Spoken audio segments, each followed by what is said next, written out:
Halo pemerhati industri migas, selamat datang di Migas Forum yang diadakan oleh SKK Migas TV yang tayang di 3 platform, Instagram, Facebook, dan YouTube.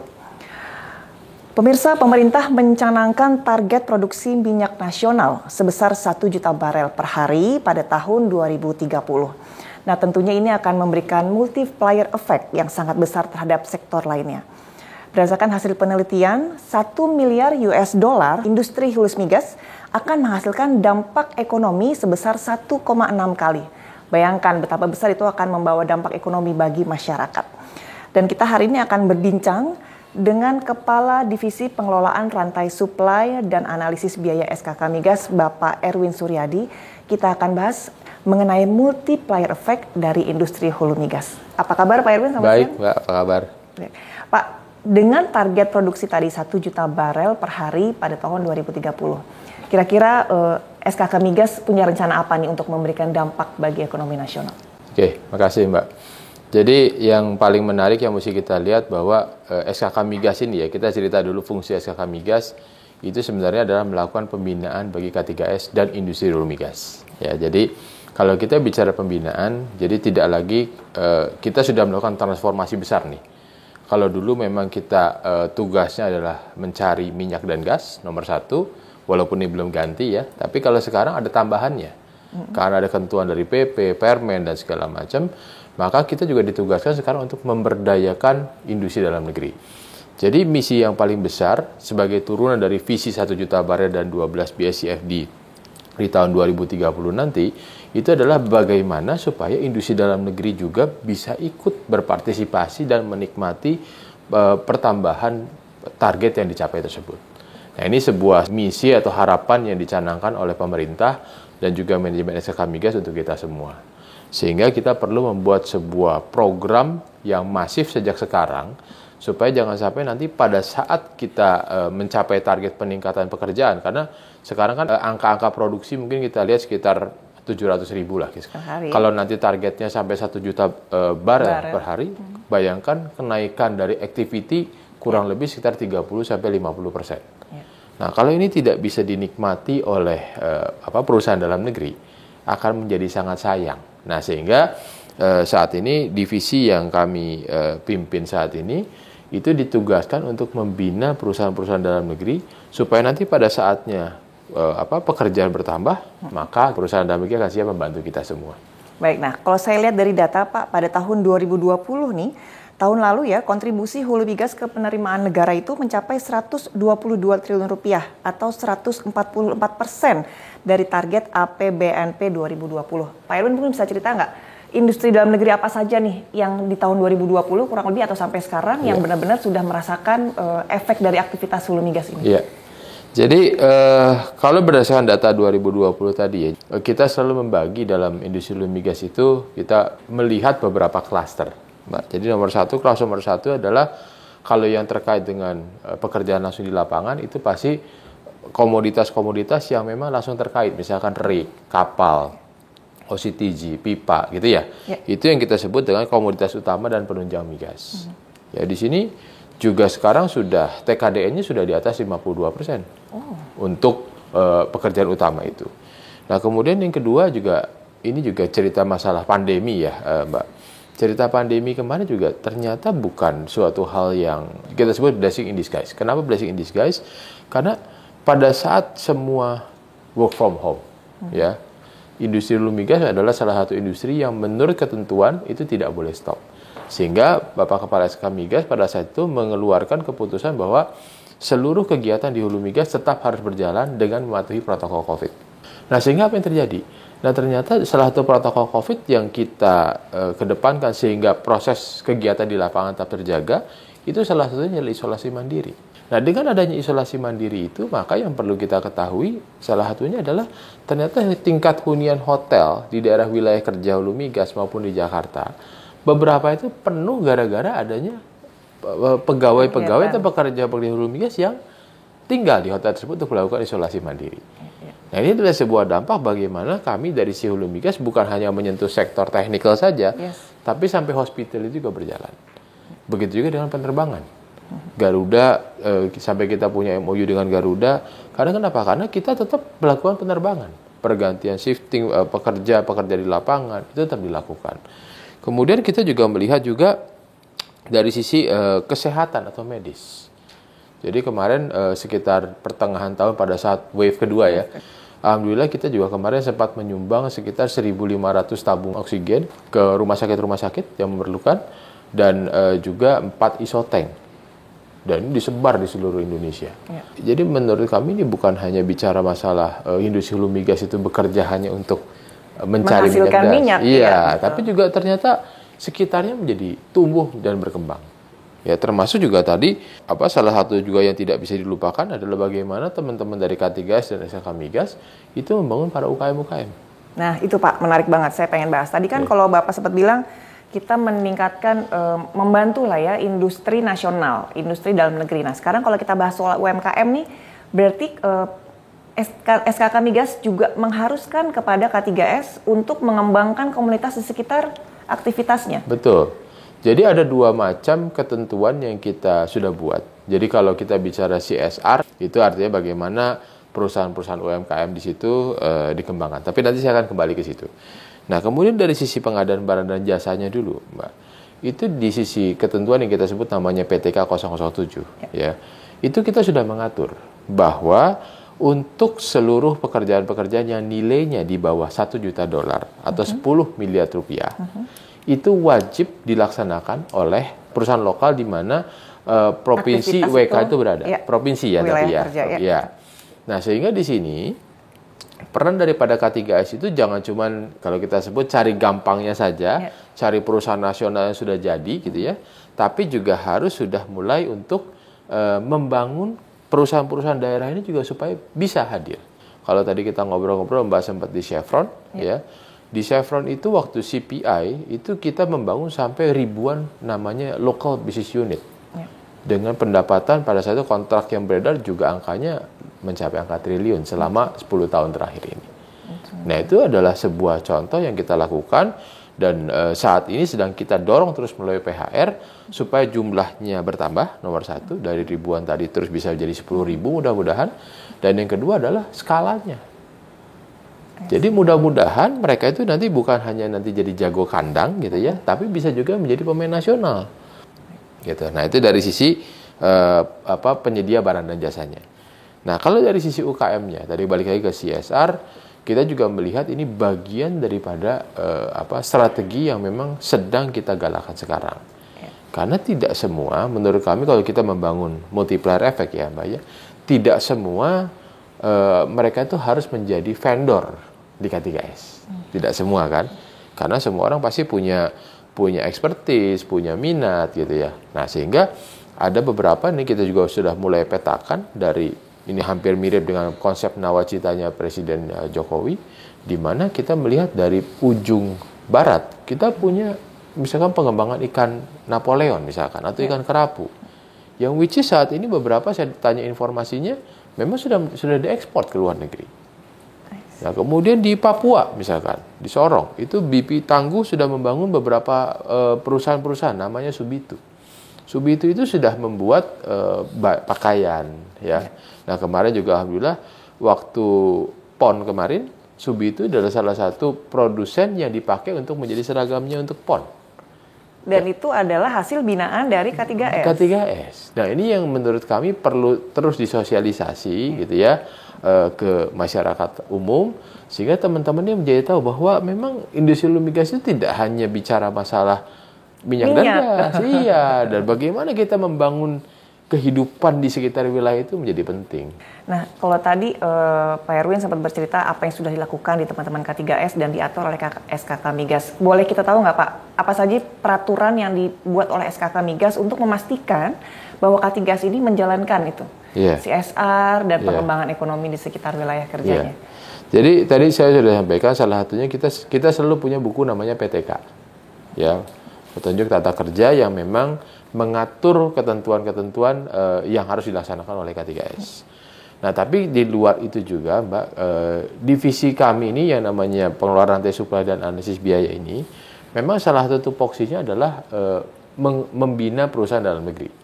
Jadi walaupun kami ada di bawah bidang pengadaan, tapi kami tidak langsung melakukan proses pengadaannya. Tapi di sini kami melakukan proses pembinaan. Oh, ya. Menarik.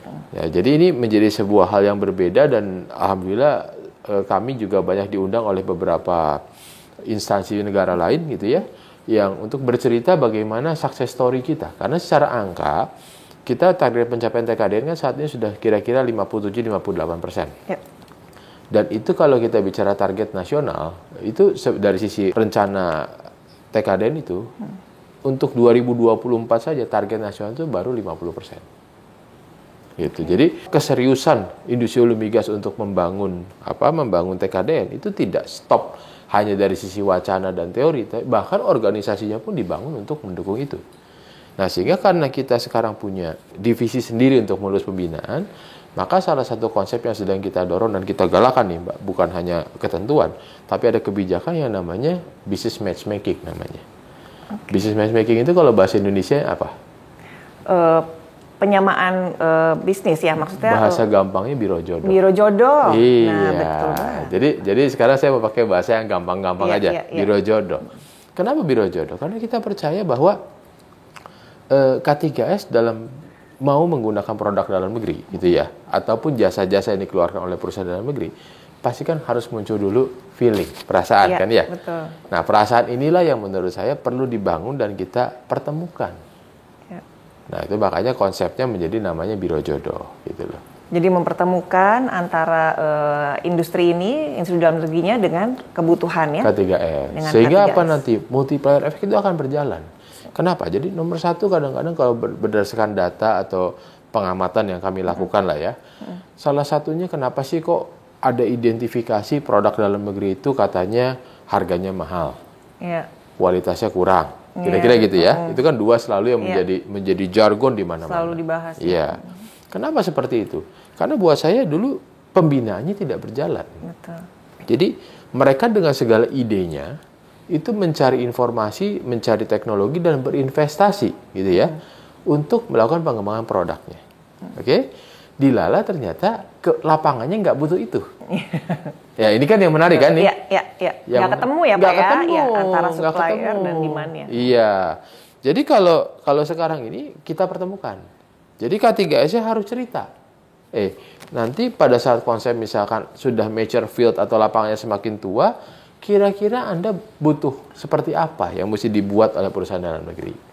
Nah, sehingga nanti bisa terbayang bahwa perusahaan dalam negeri ini karena sudah mendapatkan ide daripada K3S sendiri, mereka juga investasinya tidak akan lari kemana-mana.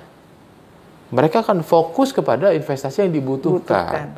Nah, dengan pengawasan dilakukan oleh SKK Migas dengan K3S, insya Allah produk yang dihasilkannya bisa lebih cocok.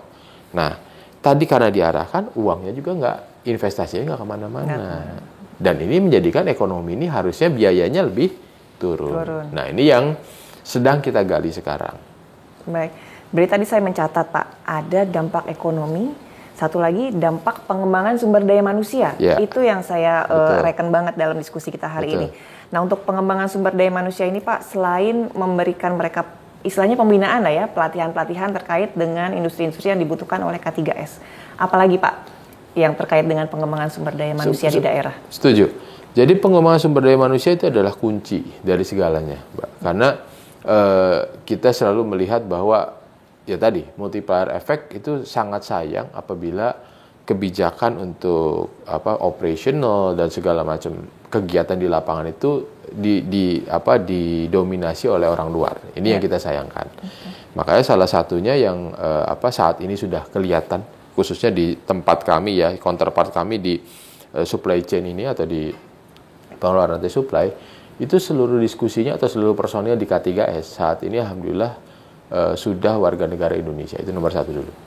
Jadi artinya kita betul-betul mau bicara kapasitas nasional nih ya, itu sudah terbukti bahwa di sisi level SCM semua pelakunya udah orang Indonesia, dan memang kita minta itu supaya apa ya, kan gimana ya kasarnya kita dorong kapasitas nasional, tapi kalau K3S orangnya masih orang luar, pasti kan hatinya berbeda lah. Makanya kita dorong, kita dari sisi SKK Migas mendorong betul supaya organisasi di sana udah orang Indonesia. Itu nomor satu. Kemudian nomor dua, kita juga minta berikan pelatihan-pelatihan.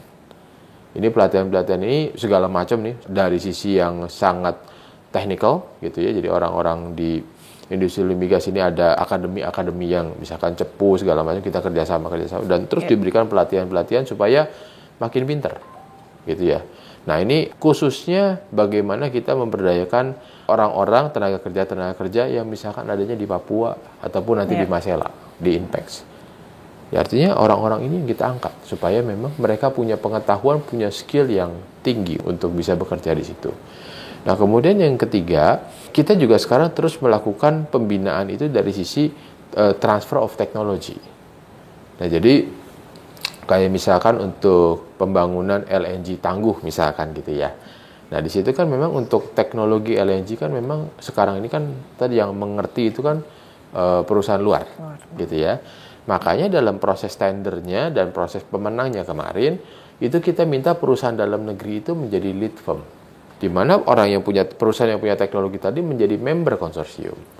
Nah, harapannya apa? Dengan perusahaan dalam negeri itu menjadi lead firmnya, maka pada saat dia bertanya ke membernya, gimana sih teknologinya, itu bisa dibuka. Nah, itu kebijakan-kebijakan yang sudah kita buat. Jadi transfer teknologi, bagaimana kita memberikan pelatihan gitu ya, dan bagaimana dari sisi ketentuan kita juga meminta orang-orang Indonesia ada di posisi-posisi kunci di K3S. Ya.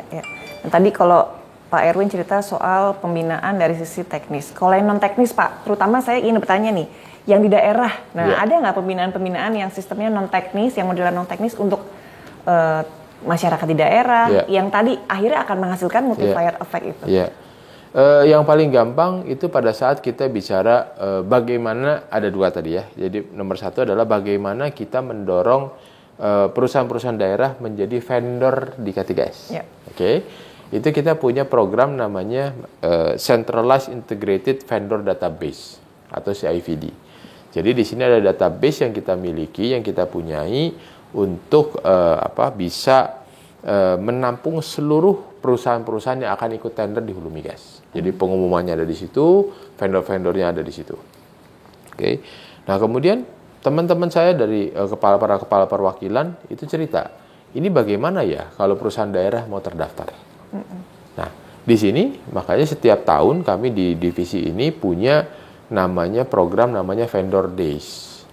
Yang bekerja sama dengan ini nggak main-main, dengan Kementerian Investasi dan BKPM. Ya. Langsung diawasi ya, jadi kita sama-sama ke sana. Nah, salah satunya dengan Kementerian Investasi dan BKPM ini kita bekerja sama untuk membina perusahaan-perusahaan baru untuk bisa terdaftar di CIVD. Gitu. Caranya gimana? Ya, artinya kita berikan pelatihan. Jadi bukan hanya bagaimana mereka bisa terdaftar di sistem kita, karena ada evaluasi dan segala macam, tapi termasuk kita kalau diperlukan kita memberikan pelatihan lain. Misalkan apa? Kita minta K3S itu ngajarin gimana sih cara bikin laporan pembukuan. Gimana sih misalkan cara ngikutin supaya standar HSE-nya dari masing-masing perusahaan itu tetap bisa baik gitu ya. Terus bagaimana sih manajemen skill supaya nanti bikin misalkan tata cara administrasi di hulu migas itu bisa dilaksanakan. Nah, ini detail sekali dan ini rasanya kalau buat kami ini betul-betul dirasakan oleh perusahaan-perusahaan daerah sebagai bagian daripada service yang kita berikan kepada mereka. Nah, ini dari sisi bagaimana menjadi vendor. Kemudian dari sisi yang di luar vendor atau menjadi UMKM tadi, pengembangan UMKM. Kita mendorong sekali program pemerintah untuk memperbanyak entrepreneur di lapangan. Nah, sehingga kita kadang-kadang kasih ide. Salah satunya misalkan mungkin saya sempat pergi kemarin sekali ke Jambi, ya di Jambi, Sumatera. Itu mereka ada dua produk yang cukup menarik buat saya sampai hari ini. Nomor satu itu ada industri rumahan, mereka bikin keripik. Bikin keripik rumahan, menarik sekali. Ibunya sudah tua gitu ya. Tapi sekarang kalau lagi ada acara besar, satu hari pendapatannya bisa 20 juta rupiah. Wow. Not bad, right? Good. Karena kenapa? Di sini saya minta K3S tolong dicek standar kualitas dari keripiknya, packagingnya dibagusin, kemudian pasangin logo SHK Migas dan PetroChina pada saat itu. Kemudian bantu sosialisasi untuk menjual, akses marketnya dibantu. Jadi pada saat ada acara, pemerintah daerah ada acara, dibeli tuh Dan jadi sekarang, tidak stop hanya di pembinaan ya, tapi bahkan untuk marketingnya pun dibantu. Iya. Nah, satu lagi yang menarik lagi, ada di situ namanya mereka punya kopi luwak. Kopi luwak yang harusnya mahal, tapi kita buatkan waktu itu warung kopinya. Di jalan lintas itu ada warung kopinya di situ. Nah, ternyata begitu saya lihat, kita mampir di situ, ternyata pada kumpul jam-jam sore setelah pulang kerja gitu ya. Ada dari camatnya, lurahnya, kumpul di situ semua. Nah, makanya kita ajarin baristanya di situ. Kita kita didik barista orang lokal buat kopi luwak, karena kopi luwaknya tinggal ngambil dari belakang kebun. Benar. Ya. Dan saat ini tidak selesai hanya di sisi bikin warung kopinya, mereka sudah bisa bikin packaging yang bagus. Sekarang untuk dijual ke Jakarta. Wow. Dengan logo yang sama. Memang belum populer sekali, tapi di forum kapasitas nasional yang kemarin baru kami laksanakan, kita sudah mulai bawa produk-produk tersebut ke Jakarta untuk diinformasikan ke masyarakat kami. Menarik. Nah, kalau SKK Migas sendiri sudah punya data belum Pak, kira-kira dari teman-teman di K3S di berbagai daerah ini, berapa besar multiplier effect yang sudah berhasil dilakukan? Kalau kita melihat data ya, saya sempat mencatat kemarin dari tahun 2020 sampai Q3 2021.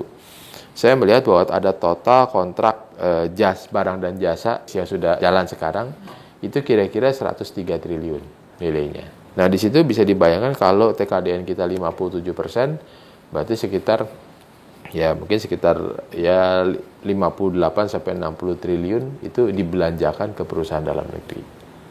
Ini sebuah angka yang menurut saya ya menarik dan harus kita pertahankan terus keberadaan ini.